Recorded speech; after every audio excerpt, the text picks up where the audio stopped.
அனைவருக்கும் வணக்கம். எப்படி இருக்கிறது காந்தா? வாங்க இந்த பதிவில் பார்க்கலாம். இது ஒரு பீரியட் படம், கிரைம் த்ரில்லர் படம். ஆரம்பத்திலே ஒன்று சொல்லிடுறேன்.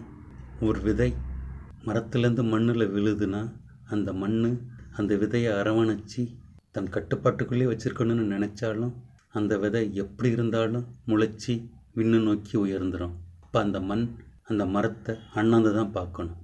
ஆக்சுவலாக இந்த படத்தில் 3 லேயர் இருக்குது. எல்லா லேயர்ஸும் ஒரே லைனில் தான் இருக்குது.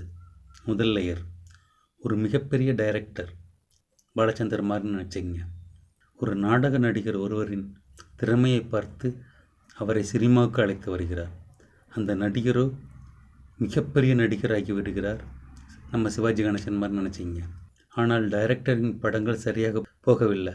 அவர் அழைச்சிட்டு வந்து அறிமுகப்படுத்தின அந்த ஹீரோவை தொடர்ந்து 10 ஹிட் படங்கள் கொடுத்து மிகப்பெரிய ஹீரோவாகிடுறார். இது டைரக்டருக்கு பொறாமையை தருது. இருவரும் ஒரு படத்தில் இணைகிறாங்க. இருவருக்கும் உள்ள ஈகோ தான் முதல் லேயர். அந்த படத்தில் நடிக்க ஒரு அனாதை பெண்ணை அழைச்சிட்டு வராரு டைரக்டர். கதாநாயகனுக்கும் கதாநாயகிக்கும் நடிப்பு போட்டி. இதுதான் இரண்டாவது லேயர். ஹீரோ இப்படியே போயிட்டு இருக்கும்போது படத்தில் ஒரு சம்பவம் நடக்குது. இங்கு இடைவேளை வருது. இடைவேளைக்கு பின் ராணா வந்து படத்தை முடிக்கிறார். இதில் சில வசனம் மிக ஷார்ப்பாகவும் மனதில் பதியும்படியும் இருக்குது. 1, மகாதேவா, கட் சொன்னதுக்கு அப்புறம் நடிக்காத. அடுத்து, நீ சொன்ன ஆடியன்ஸ் 50 வருஷத்துக்கு அப்புறம் இருக்க மாட்டான், ஆனால் இந்த படம் இருக்கும். சார், ஒரு முறை சைனா பார்டரில் கரடி கூட சண்டை போட்டு பிச்சு புட்டிக்கலாமே. எதை? கரடியை தான். ஆனால் ஒரு சந்தேகம், என்ன சைனா பார்டரில் கரடி இருக்கா?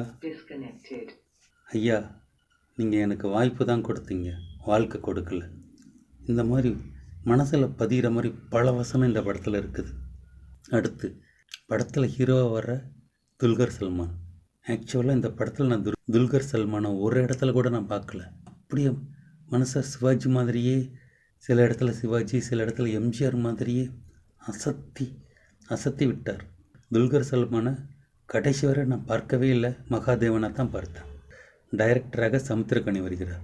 இவர் ஆங்காங்கே சில முந்தைய படங்களில் சாயலில் வெளிவந்து விடுகிறார். இருந்தாலும் சிறந்த நடிப்பு. ஹீரோயினாக வரும் பாக்யஸ்ரீ போஸ். முதல் படமான்ட்டு டவுட் இருக்குது. சிறந்த நடிப்பு.